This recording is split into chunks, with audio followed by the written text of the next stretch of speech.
Bismillah. Apakah Imam Jumbo dan Bahar Smith akan mengajak para mukibin untuk perang ke Yaman?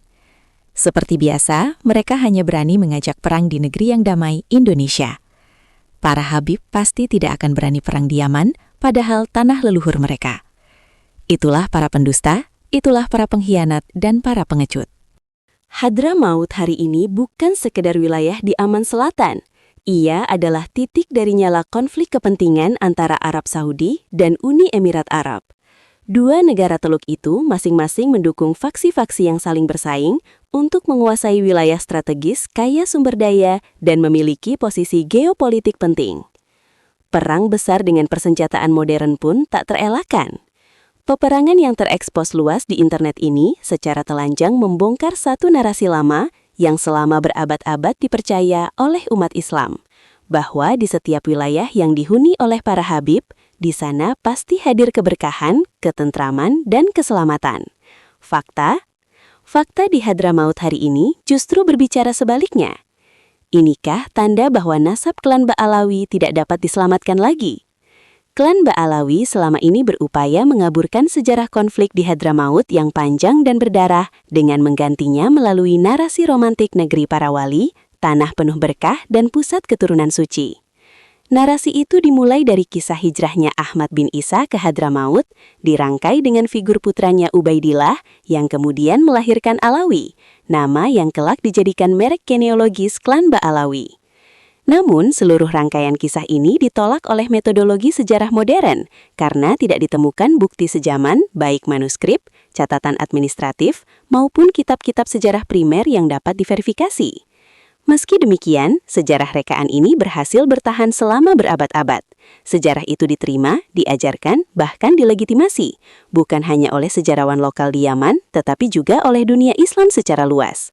Ketika diskursus nasab klan Ba'alawi memanas di Indonesia, gelombangnya menjalar hingga ke Yaman, khususnya Hadramaut.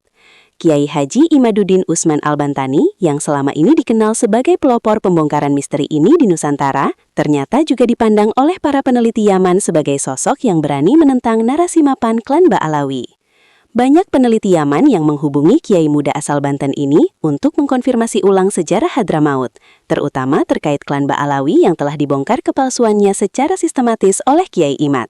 Hal ini sebagaimana terungkap dalam paparan Kiai Imad di hadapan sejumlah ulama Nusantara.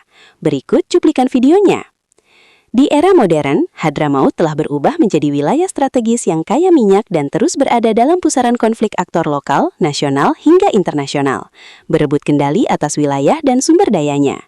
Sementara itu, klan Ba'alawi tetap meninabobokan para mukibinnya dengan kisah-kisah kewalian nenek moyang mereka yang setelah ditelusuri sebagian besar ternyata adalah tokoh fiktif dan konstruksi belakangan.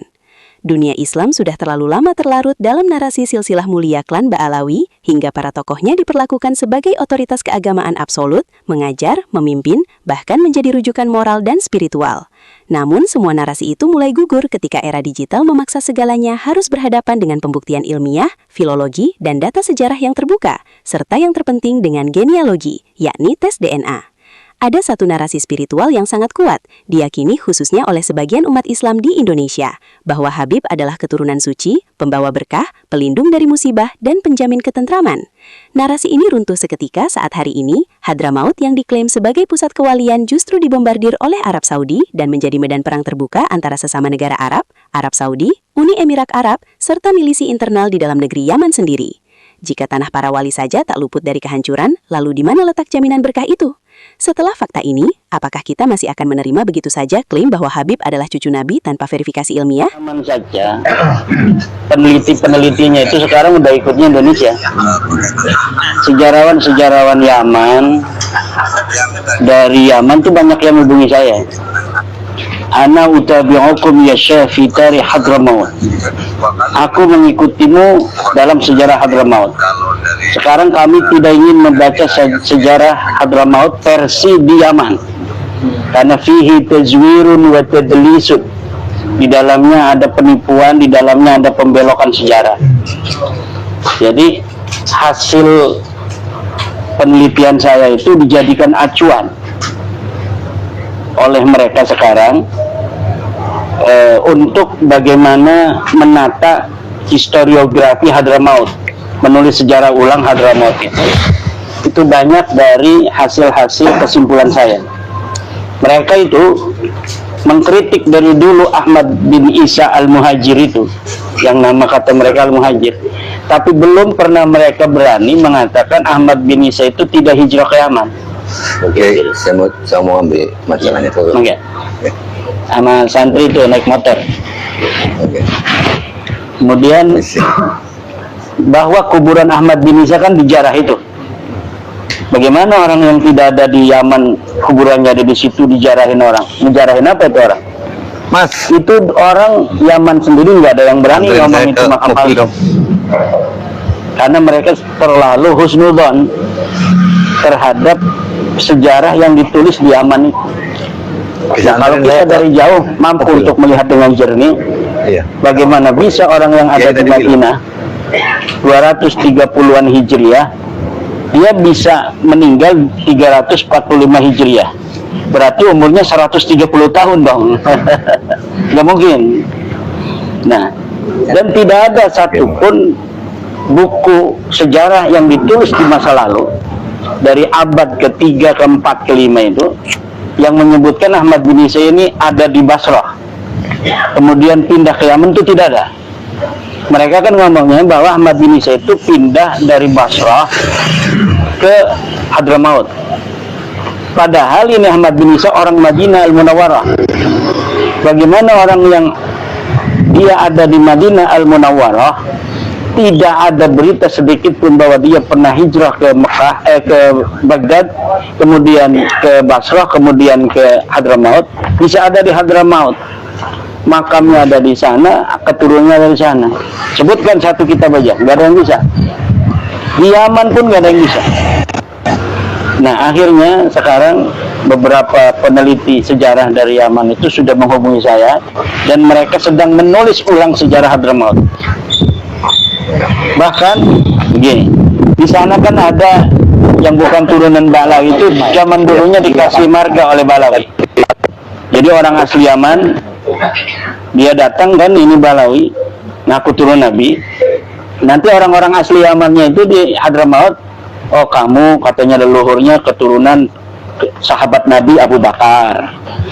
Ini kamu tahu nggak turunan sampai atasnya? Enggak, saya keturunan sampai 5 doang. Dibikinin, terus dinyambungin sampai Umar bin Khattab. Ada yang sampai apa sahabat Al-Ansori dan sebagainya. Sekarang ini keturunan mereka sudah menghubungi saya. Kiai, saya dulu husnudon pada leluhur kami bahwa leluhur kami nyambung silsilahnya kepada Ibnu Abbas, sahabat Nabi dan pamannya Nabi, sepupu Nabi. Pamannya namanya Abbas, Ibnu Abbas itu adalah sepupunya Nabi. Tapi sementara kita ini terus mengakui, kita juga meneliti, tapi kami belum dapat jawaban.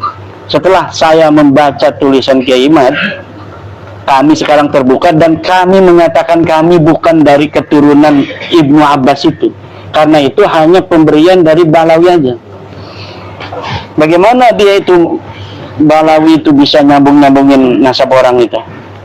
Agar kedudukan dia sebagai bernasab kepada nabinya diperkuat oleh mereka ini. Karena apa? Dengan memberikan ini keturunan Abu Bakar, ini turun Umar, berarti kan semakin kuat. Kalau dia kan turun Nabi, nah, jadi anak buahnya ini yang turunan sahabat ini berarti anak buahnya Balawi. Nah, itu terjadi di abad 9, 10, 11. Sekarang terbongkar semua bahwa silsilah nasab orang Tarim itu yang ke sahabat Nabi itu palsu kebanyakan itu. 90% palsu. Yang dikasih Balawi itu kayak LBY aja ngasih silsilah orang itu. Kamu ini turunan siapa? Nggak tahu, Bib. Kasihin, kamu turunan Raden Anu. Ada lagi yang dibalawikan turunan dari bin Sahil. Oh, kamu turun dari bin Yahya. Saya aja ditawari bin Yahya dulu. Saya sama Tubugus mau gitu, ditawarin bin Yahya. Zulfikar tawarin bin Sahil, Said Zulfikar tuh. Kata Syekh Zulfikar, saya punya nasab, saya Basyaiban. Nggak mau ditawarin jadi bin Sahil itu Balawi. Nah, jadi apa yang terjadi di masa lalu itu terjadi juga di masa sekarang di Indonesia. Wali Songo dibalawikan, ya udah dari zaman dulunya terjadi di sana. Orang mereka bukan orang Karim, mereka bukan orang Hadramaut. Kemudian mereka datang itu akhir abad ke-8, agar di situ dia itu dihormati, tidak dianggap orang asing. Dia bikin sejarahnya ke belakang. Jadi katanya leluhur kami datangnya abad ke-3, abad ke-4, 317 Hijriah itu abad ke-4. Padahal mereka datang abad ke-8 akhir, 800 sekian Hijriah. Lalu mengaku turunan nabinya abad 9. Lalu mengurut silsilah mereka ada di Yamannya sampai korupsi dari 800 ke 400 itu 400 tahun korupsinya. Dan sekarang sudah terjadi di Indonesia. Lihat media online Fakta Kini. Media online Fakta Kini itu miliknya FPI kayaknya. Itu dia sudah mengukir, menulis sejarah reportase bahwa leluhur mereka itu datang ke Indonesianya 300 tahun yang lalu.